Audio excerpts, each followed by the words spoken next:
Olá, pessoal. Hoje eu tinha preparado um estudo, né, sobre esse livro aqui, Comunista Exposto, fazendo uma relação, né, com o que tem acontecido na atualidade no mundo, e inclusive, obviamente, no Brasil.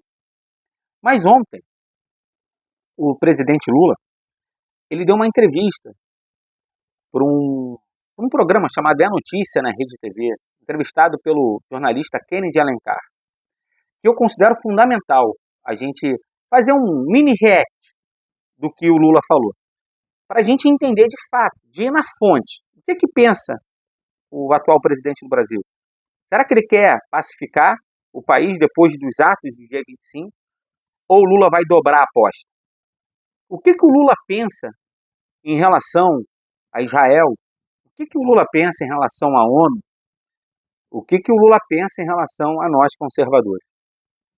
Porque a gente, indo na fonte, a gente consegue ter uma visão ampla e geral para pensar nos próximos passos e entender o que vai vir pela frente. Para começar, né, o Lula escolheu uma pessoa ideal para entrevistar ele. O cara é um tremendo puxa-saco do Lula. Em nenhum momento ele faz um contraponto. Ele só concorda o tempo inteiro. Ele levanta a bola o tempo inteiro para o Lula. Isso não é jornalismo. Isso é militância. O que o Lula fez ontem na Rede TV é militância. E eu vou provar para vocês. Então vou começar agora a passar uns trechos da entrevista e vou fazer pequenos comentários, porque se eu for fazer comentários longos, esse vídeo vai ficar gigante. Tá bom? Então, vamos lá. Se o senhor voltasse no tempo, o senhor tem algum reparo? Eu Diria de alguma maneira... Eu diria a mesma coisa. Por quê? Porque é exatamente o que está acontecendo na faixa de Gaza, Kennedy. A gente não pode ser hipócrita de achar que uma morte é diferente da outra. Sim. Ou seja, você não tem na faixa de Gaza uma guerra de um exército altamente preparado com outro exército altamente preparado. Você tem, na verdade, uma guerra do exército altamente preparado contra mulheres e crianças. Porque das 100 mil pessoas feridas, ou seja, você tem 30 mortos, 80% mulher, 8 mil crianças, além de 8 mil desaparecidos. Ou seja, quantas pessoas do Hamas já foram apresentadas mortas? Ou seja, você inventa determinadas mentiras e passa a trabalhar como se fosse verdade. Primeiro que eu não utilizei nem a palavra holocausto. O holocausto foi a interpretação do primeiro-ministro de Israel, não foi minha. A segunda coisa é o seguinte, morte é morte. Morte é morte. Eu e o Brasil, nós fomos o primeiro país a condenar o gesto terrorista do Hamas. Sim, o primeiro país. E o que eu quero dizer alto e bom som é o seguinte, o primeiro-ministro de Israel está praticando um genocídio contra mulheres e crianças. Olha o que o Lula falou. Ele reafirma, dizendo que o primeiro-ministro de Israel está cometendo um genocídio contra mulheres e crianças. Ele cita na entrevista números estratosféricos que não se comprovam, que me lembram muito bem um vídeo que tem do Lula ele falando que quando chegou lá numa conversa, ele chutou que tinham 25 milhões de crianças morando na rua. E aí falaram para ele assim, olha, Lula, 25 milhões de crianças não dá, a gente não conseguiria andar na rua. Ele riu. Aquilo era uma mentira, aquilo era uma fake news, ele sabia, ele riu contando isso, né, para sua curriola, e ele repete isso, sem nenhum dado que comprova, e diz que Netanyahu, que falou no Holocausto, ele não falou. Portanto, a nossa política externa vai continuar sendo dessa maneira, com Lula acreditando que, de fato, Israel, os judeus, que morreram de maneira covarde em câmara de gás, são eles que estão cometendo um genocídio. Ele em nenhum momento fala do Hamas. Em nenhum momento ele cita o que o Hamas fez. E mais, ele poderia muito bem dizer que se o Hamas entregasse os reféns, automaticamente Israel faria um cessar-fogo. Ele não fala nada sobre isso. Ele também não fala que no Estatuto do Hamas diz que o objetivo desse grupo é exterminar os judeus do território de Israel. Do rio ao mar, como eles dizem. E ele só acusa Israel e tira de Israel o seu direito de se defender. Ninguém é a favor de guerra. Eu sou contra a guerra. A guerra é aquilo que nos aproxima do pior que existe no ser humano.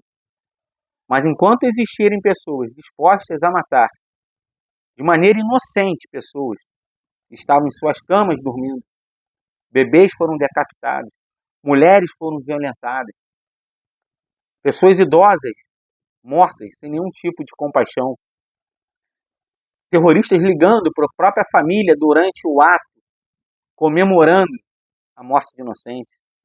É isso que tem que ser levado em conta. É disso que Israel está se defendendo.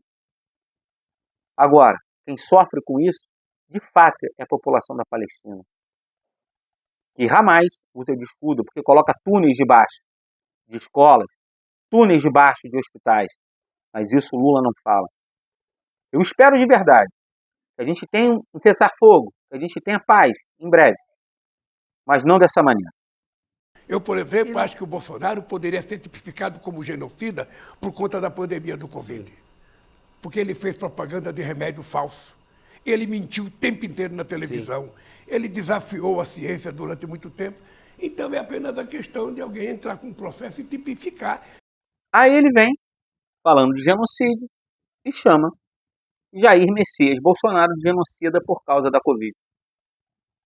Porque o Bolsonaro ele falava, ele tomava lá a cloroquina, falava da ivermectina, dizia dos riscos da vacina. Era isso que o Bolsonaro falava. E diz que o Bolsonaro contrariou a ciência. Quantas reportagens o Lula teve que ignorar para falar isso? Vários estudos científicos comprovaram a eficácia da ivermectina, a eficácia da cloroquina, os riscos da vacina. Quantas pessoas perderam a vida por causa da vacina? E eu vou dizer para você, a vacina é importante sim. Eu tomei 2 doses da vacina, porque eu estava com medo. Quem não estava com medo?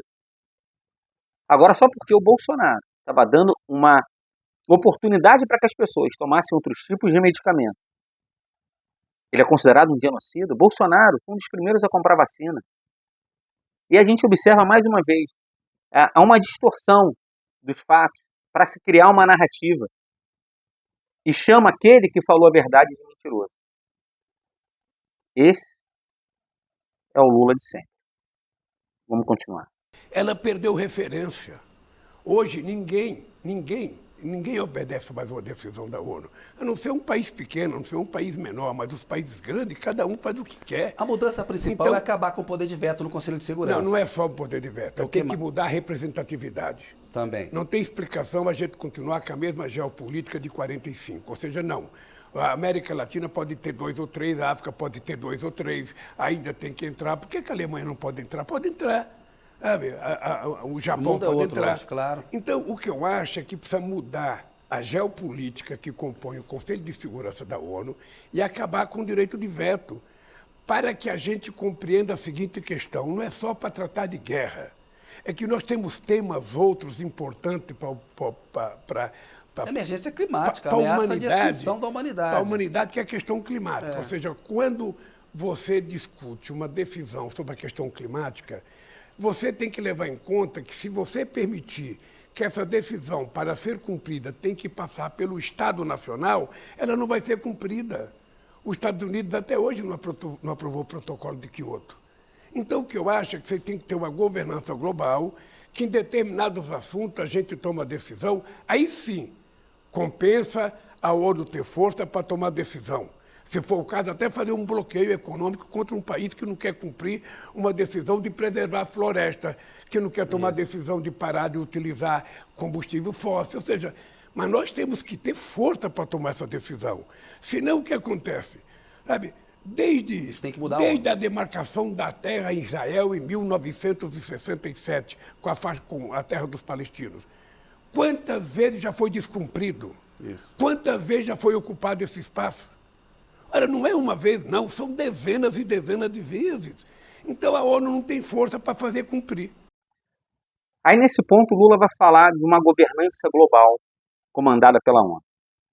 Mas não a ONU atual, que já é péssima, mas uma nova geopolítica mundial. Ele quer que países periféricos, que não têm tanta importância militar e econômica, mas que, principalmente, a maioria desses tem um viés anti-americano, essas pessoas Elas têm mais poder e quer tirar ainda o poder de veto dos Estados Unidos. Porque assim o Lula pode ter um protagonismo sim, que é isso que ele quer.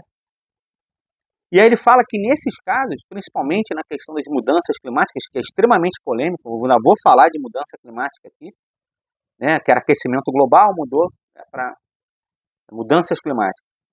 E nesse caso você pode até fazer um bloqueio econômico. E cita os Estados Unidos, né, porque não assinou o protocolo de Kyoto.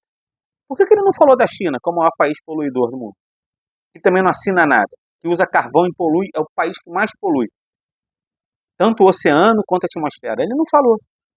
Ele falou do bloqueio econômico pensando nos Estados Unidos, mas ele é o mesmo que reclama quando existe um bloqueio econômico de Cuba, que é um país comunista que não respeita os direitos humanos. Aí você vê que existe um viés claramente comunista e anti-americano. E para combater isso é o globalismo, é a tal governança global. Então, esse é o pensamento do Lula.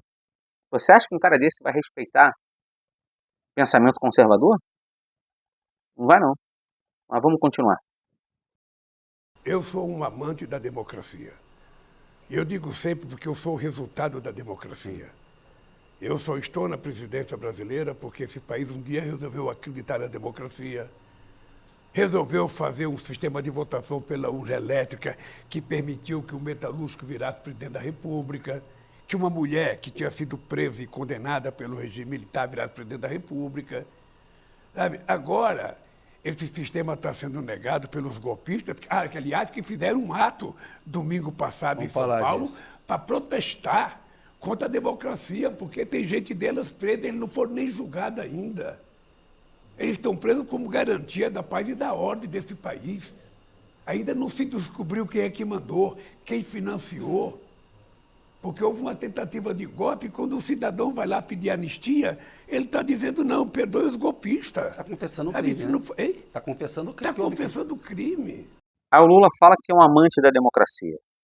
E graças à democracia, ele chegou ao poder, fala da Dilma, e elogia as urnas eletrônicas. Ninguém está aqui contra as urnas eletrônicas. O que a gente quer é um aperfeiçoamento das urnas eletrônicas com a impressão do voto impresso, para que a gente consiga conferir. Para dar uma transparência à própria democracia. Porque a democracia exige transparência. Eu falei ontem do Instituto Sueco, lá o VDEM, e fala que um dos alicerces de uma democracia plena é a transparência. O que a gente quer é isso. Quando o ministro Luiz Roberto Barroso, na época da votação do PL, que aprovaria o voto impresso, vai ao Congresso Nacional para derrubar essa PL, ele volta e diz que a eleição não se ganha, mas se toma.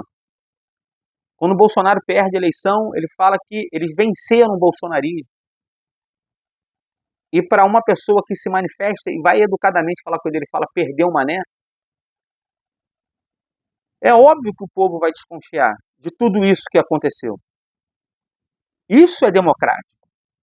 Falar que isso não é democrático é sim antidemocrático, autoritário. E isso daí é com certeza para mim um pensamento comunista muito claro. Né? E diz que a manifestação foi gigante e foi para defender o golpe. Um golpe que não existiu.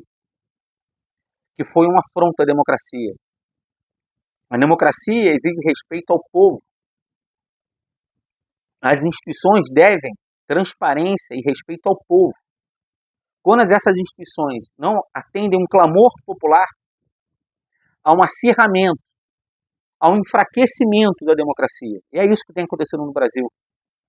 Toda democracia que cai, toda democracia que não respeita o clamor popular, essa democracia ela tende a virar uma ditadura ou essa democracia ela rui por causa de revolta popular.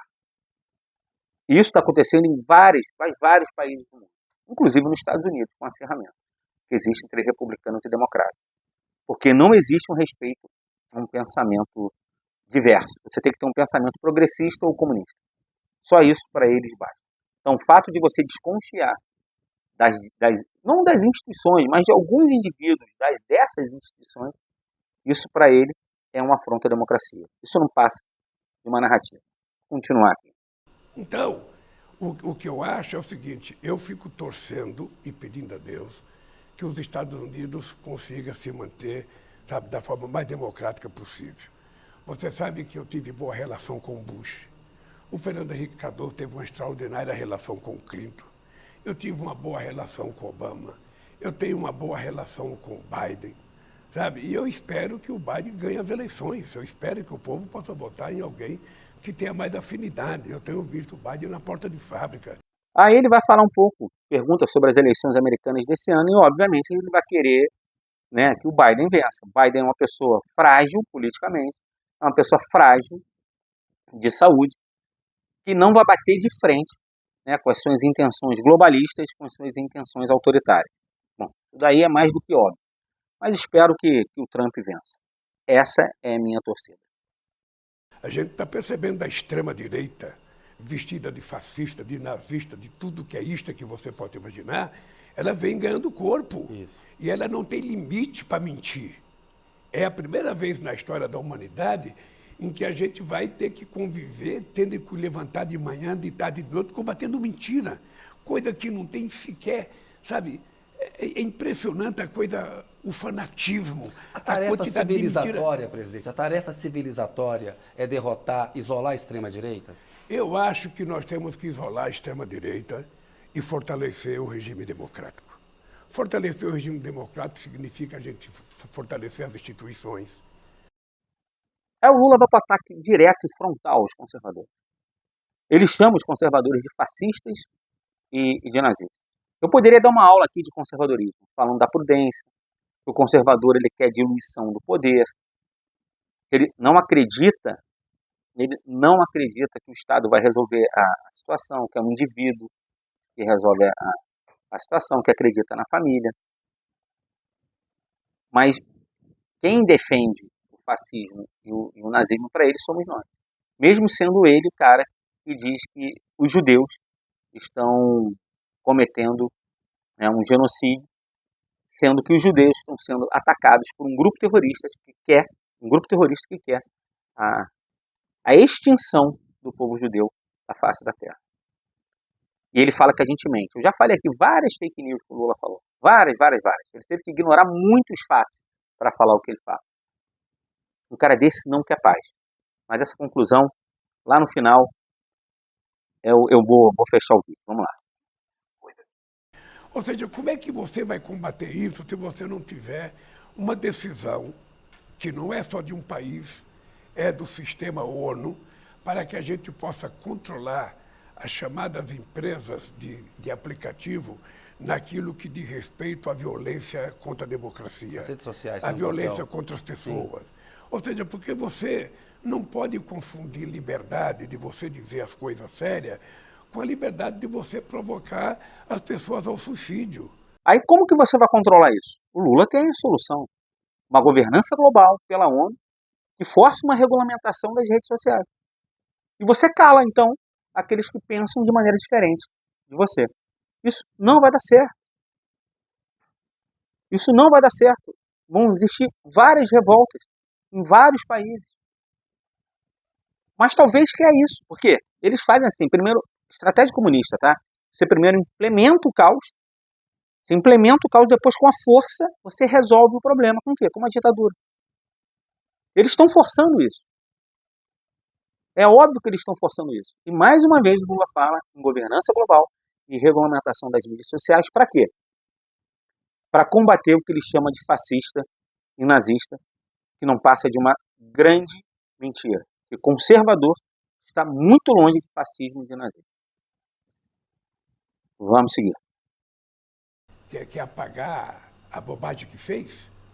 A bobagem é que ele se acovardou, pensou o golpe, não teve coragem, foi embora para os Estados Unidos com antecedência, achando que ia acontecer e que a sociedade iria sair todo mundo apavorado e ele iria voltar dos Estados Unidos, sabe, ungido pelas massas, sabe? O que não aconteceu. O que aconteceu é que as instituições assumiram a responsabilidade pela democracia e você agora está num processo de investigação. Você prestou o primeiro depoimento seu, vai prestar outro depoimento. Eu sei que quando o cara é covarde, ele não fala. Quando o cara é covarde, ele vai prestar depoimento, o advogado fala, não fala nada, não fala nada. E eu sei que ele foi lá e ficou quietinho com a boca fechada, porque ele fala bobagem o dia inteiro. Ele fala bobagem quando era presidente de manhã, de tarde e de noite, levantava 4 horas da manhã para fazer a fake news dele. Agora, no processo, ele chega lá todo mufino, todo, sabe, brando, sem querer falar. Então é isso que vai acontecer.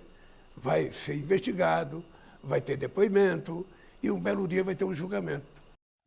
Aí ele volta a falar de Bolsonaro, que Bolsonaro fugiu, Bolsonaro, ele planejou o golpe, esperava que o golpe fosse dado para ele chegar nos braços do povo. Isso nunca aconteceu. Isso nunca aconteceu.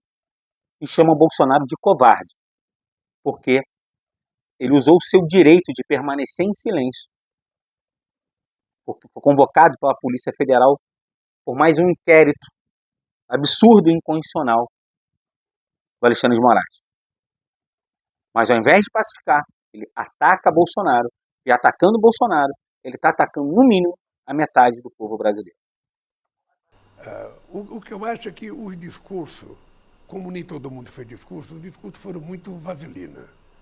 O discurso era um discurso recomendado pelos advogados. Olha, cuidado com as palavras, não fale nada que possa depor contra uma instituição, não fale nada que possa depor contra a democracia.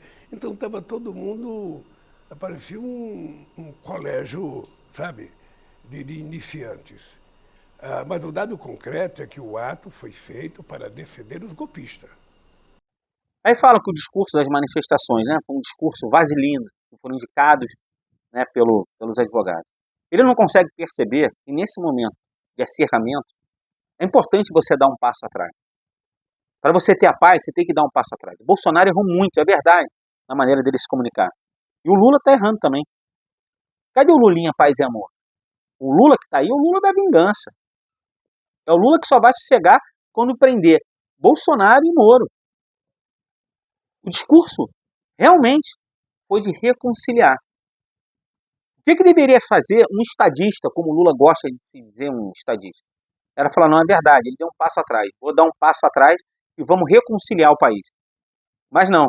Ele está vendo uma oportunidade de avançar com a sua agenda de ditadura, a sua agenda de reprimir direitos em nome de uma falsa democracia, que eles chamam de democracia relativa. É isso. Como o Bambam, que apanhou do Popó em 36 segundos. É isso. Tem que ter vigilância. A Thalia lembrou bem. Eu nem lembrava porque eu não assisto isso. Mas é um pouco do jeito do Bambam. Sabe, o fortão, achando que pode tudo, e vamos lá, e vamos lá, e vamos lá. Agora que a porca entortou o rabo, os bichinhos estão pianinho. Não, sabe, agora é a democracia, agora é estado de paz. Agora, eles não têm paz, eles mentem o tempo inteiro. Mentem o tempo inteiro. Mentem. Se a gente pudesse medir por quilômetro a quantidade de mentira que eles contam, a gente daria uma volta em todas as galáxias e ainda sobrava mentira. 60 anos de golpe militar. Como que o senhor vai tratar essa questão? Eu, sinceramente, vou tratar da forma mais tranquila possível. Tá? Eu estou mais preocupado com o golpe de janeiro de 2023 do que com 64. Bom, é isso aí. Ele compara Bolsonaro ao Bambam e disse que depois que apanhou ficou pianinho.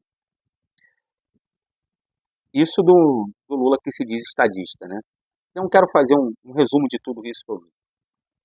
Isso está dentro ainda das consequências do ato que aconteceu no dia 25, onde uma multidão, foi a maior manifestação da história, as pessoas foram para a rua em nome da democracia real. Aquela democracia onde as instituições respeitam o povo, onde o poder judiciário não faz inquéritos absurdos e prendem pessoas inocentes, onde o STF não pode chegar, alguns ministros do STF não podem dizer que derrotaram o bolsonarismo. Você não pode acreditar que uma democracia dessa é uma democracia plena, como eu mostrei ontem. O Lula deveria, nesse momento, se ele de fato um estadista, reconhecer o discurso do Bolsonaro e buscar uma reconciliação. Eu não concordo com a anistia, porque a anistia pressupõe que alguém cometeu um crime. Eu acho que deveria ser arquivado esses inquéritos. e relaxar da prisão de todo mundo. Quem ficou preso injustamente buscar uma indenização. E se fosse o caso, anistiar sim o Alexandre de Moraes, se fosse o caso, para que ele não fosse preso. Isso para buscar uma pacificação. Esse para mim seria o caminho. Não prende o Alexandre de Moraes. Eu sei que muita gente aqui vai ficar revoltada com isso, mas buscando a pacificação. Não prende. Talvez afaste ele do STF, através de um processo de impeachment. Isso se a gente tivesse presidente do Senado e da Câmara com pulso. Mas a gente não tem. Então, que democracia é essa? Onde nosso Congresso está na mão do Executivo. Esse Executivo atual já foi responsável pelo mensalão, pelo petrolão, que comprava, né, as pessoas, comprava os votos. Só que as pessoas não acreditam mais. Lula não consegue botar 5.000 pessoas numa live. Bolsonaro ontem falou na revista Oeste, se você for ver as visualizações, já passaram de 500.000. E a consequência é essa. Eles vão continuar avançando sobre os conservadores, prisões vão acontecer, e nós conservadores precisamos fazer o quê? Ir para a rua. E o mais importante, que eu quero fechar, esse é o nosso bate-papo, deixar claro que nós só vamos votar em pessoas que acreditem de fato no Estado Democrático de Direito. Não vamos votar em isentões. Não vamos votar em pessoas com ligações espúrias, para que a gente possa, sim, mas aí a gente vai, sem essa sede de vingança, mas querendo justiça e pacificação. Só assim a gente vai conseguir mudar o sistema por dentro. É lento e é difícil. E como diz Nicolas Ferreira, a gente não está numa corrida de cimento, mas numa maratona. E Deus abençoe a nossa nação. E amanhã eu gravo um novo vídeo. Vem comigo. Muita paz.